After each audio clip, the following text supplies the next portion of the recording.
Hi guys, നമസ്കാരം. ഹോട്ടലിൽ നിന്ന് നമ്മൾ കഴിക്കുന്ന അതേ രീതിയിൽ ചിക്കൻ ഗ്രില്ല് ചെയ്ത നമുക്ക് വീട്ടിലും തയ്യാറാക്കാം. നമ്മളെ വീട്ടിൽ സ്ഥിരമായി ഉപയോഗിക്കുന്ന മസാലകൾ ഉപയോഗിച്ച് വളരെ രുചികരമായ രീതിയിൽ ചിക്കൻ എങ്ങനെ ഗ്രിൽ ചെയ്യാമെന്നാണ് ഇന്ന് നമ്മുടെ വീഡിയോയിൽ. കൂടുതൽ ലാഗിങ് ഇല്ലാതെ നേരെ നമുക്ക് വീഡിയോയിലോട്ട് പോകാം.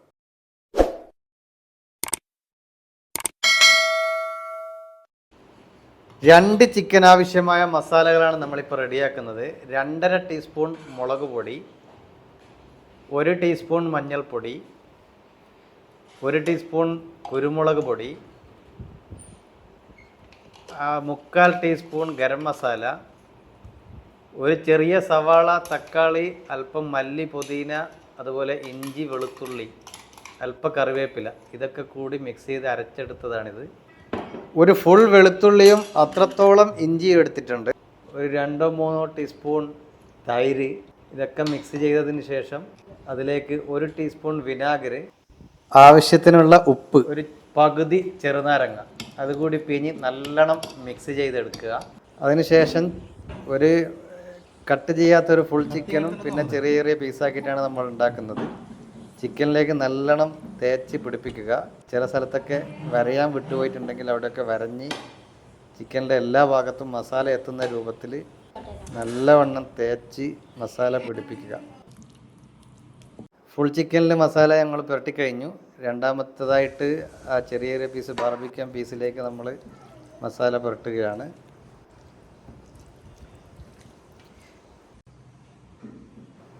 അതിനുശേഷം ഇതൊരു 3 മണിക്കൂറെങ്കിലും, ചുരുങ്ങിയതൊരു 3 മണിക്കൂറെങ്കിലും ഫ്രിഡ്ജിൽ റെസ്റ്റ് ചെയ്യാൻ വെക്കേണ്ടതുണ്ട്. അപ്പോൾ ചിക്കൻ ഫ്രീസറിൽ വെച്ച ആ സമയത്ത് റെസ്റ്റ് ചെയ്യാൻ വെച്ച ആ സമയത്ത് നമ്മൾ കുട്ടികളെയും കൂട്ടി ബീച്ചിൽ വന്നതാണ്. അത് ചെയ്ത പരിപാടി കോട്ടയാ, മിലിറ്ററി കോട്ടയാ. ഇവിടെ ഫലക്കും മുഹമ്മദ് കൂടി പമ്പിച്ച കിണർ വഴിക്കല്ലേ, വെള്ളം കണ്ടില്ല. നമ്മുടെ കുട്ടികളുടെ കളിയും കുളിയൊക്കെ കഴിഞ്ഞ് നമ്മൾ വീണ്ടും വീട്ടിലേക്ക് തിരിച്ചെത്തിയിരിക്കുകയാണ്. അങ്ങനെ റെസ്റ്റ് ചെയ്യാൻ വെച്ച ചിക്കൻ ഏകദേശം അതിൻ്റെ മസാലകളൊക്കെ പിടിച്ചിട്ടുണ്ടാകും. അപ്പോൾ ഇത് ചുടാനാവശ്യമായ, ഗ്രിൽ ചെയ്യാനാവശ്യമായ കരിയൊക്കെ നമ്മൾ ഇട്ട് കഴിഞ്ഞു. കരി കത്തിച്ച് കണലുണ്ടാക്കുന്ന പ്രക്രിയയാണ് ഇപ്പം നടന്നുകൊണ്ടിരിക്കുന്നത്.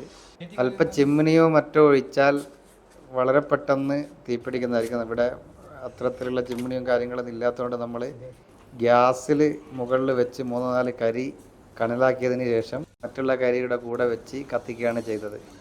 ഏതായാലും കണലൊക്കെ ആയി കഴിഞ്ഞു. ഇനി നമ്മൾ ചിക്കൻ ഓരോന്നായി വെക്കുകയാണ്.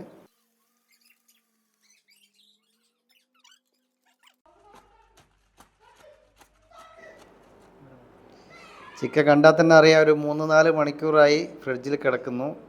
നല്ലവണ്ണം മസാലകളൊക്കെ പിടിച്ചിട്ടുണ്ട്. എല്ലാ ഭാഗത്തും തീയെത്തിയില്ലെങ്കിൽ പ്രശ്നമാണ്. ചില ഭാഗത്തൊക്കെ കനലെത്തിയില്ലെങ്കിൽ അവിടെയൊക്കെ കനലെത്തുന്ന രീതിയിൽ നല്ലവണ്ണം വീത് കൊടുക്കുകയോ അല്ലെങ്കിൽ നമ്മൾ ഊതിക്കൊടുക്കുകയൊക്കെ ചെയ്യുക. വളരെ പെട്ടെന്ന് തന്നെ നമുക്ക് അത് ഗ്രില്ലായി വരുന്നതായി കാണാം. അല്പസമയം വെക്കുമ്പോൾ തന്നെ ചെറുതായി അത് പാകമായി വരുന്നുണ്ട്.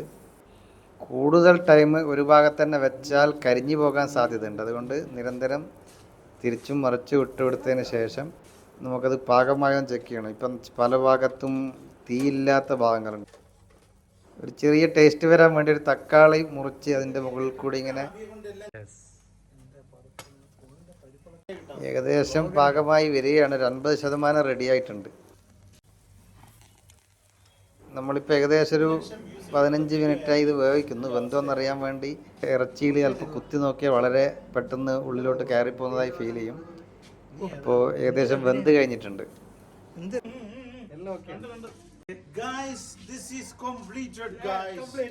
ഈ മുകളിൽ കരിഞ്ഞതുപോലെ കാണുന്നത് നമ്മൾ തോലോട് കൂടിയാണ് ഫുൾ ചിക്കൻ വെച്ചത്. ഇതിന് വേണ്ടി തന്നെയാണ് തോല് കളയാതെ വെച്ചത്. അഥവാ ചില ഭാഗങ്ങളിൽ കരിയുകയാണെങ്കിൽ തോലേ കരിയുള്ളൂ, നമ്മുടെ ചിക്കൻ ഉള്ളിലുള്ള ഇറച്ചിക്കൊന്നും സംഭവിക്കില്ല. അപ്പോൾ നമ്മുടെ അടിപൊളി ചിക്കൻ ഗ്രിൽ ചെയ്തത് ഇവിടെ റെഡി ആയിട്ടുണ്ട്. നെയ്പ്പത്തിരിയും പൊറാട്ടയും ചപ്പാത്തിയൊക്കെ കൂട്ടി ഒരു പിടിപിടിക്കാൻ വളരെ അടിപൊളി ചിക്കൻ ബാർബിക്യൂൻ, ചിക്കൻ ഗ്രിൽ ചെയ്തത് റെഡിയായി കഴിഞ്ഞു. അപ്പോൾ വീഡിയോ ഇഷ്ടപ്പെട്ടു എന്ന് കരുതുന്നു. ഇനിയും കൂടുതൽ ട്രാവൽ വീഡിയോകൾക്കും ഫുഡ് വീഡിയോകൾക്കും നല്ല നല്ല വീഡിയോകൾക്കായി നമ്മുടെ ചാനൽ സബ്സ്ക്രൈബ് ചെയ്യാത്ത ആളുകൾ സബ്സ്ക്രൈബ് ചെയ്യുക, ലൈക്ക് ചെയ്യാൻ മറക്കരുത്. അപ്പം മറ്റൊരു വീഡിയോയുമായി കാണുന്നത് വരെ ഗുഡ് ബൈ.